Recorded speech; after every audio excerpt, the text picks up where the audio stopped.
হবিগঞ্জের মাধবপুর উপজেলার নারায়ণপুর এলাকা থেকে অভিনব কায়দায় থান কাপড়ে মোড়ানো অবস্থায় ৫৭ কেজি ভারতীয় গাঁজাসহ ২ পেশাদার মাদক ব্যবসায়ীকে গ্রেফতার করেছে র‍্যাব-৯। বিস্তারিত দেখুন নাহিদ মিয়ার তথ্যচিত্রে। শুক্রবার ভোর ৪:১৫টার দিকে র‍্যাব-৯ CPC-৩ শায়েস্তাগঞ্জ ক্যাম্পের একটি আভিযানিক দল গোপন সংবাদের ভিত্তিতে নোয়াপাড়া ইউনিয়নের নারায়ণপুর টুঙ্গির মোড়ে মাদক বিরোধী অভিযান পরিচালনা করে। এ সময় স্বচ্ছ পলিথিনের ভেতরে বিভিন্ন রঙের প্রিন্ট করা থান কাপড়ে মোড়ানো প্রতিটি প্যাকেটে ১ কেজি করে মোট ৫৭ কেজি গাঁজাসহ ২ জনকে গ্রেফতার করা হয়।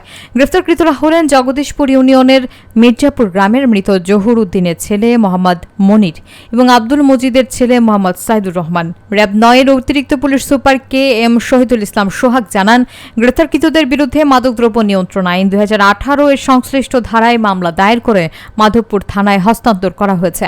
তিনি আরও জানান, মাদকের বিরুদ্ধে জিরো টলারেন্স নীতির অংশ হিসেবে র‍্যাব-৯-এর গোয়েন্দা তৎপরতা এবং অভিযান চলমান থাকবে।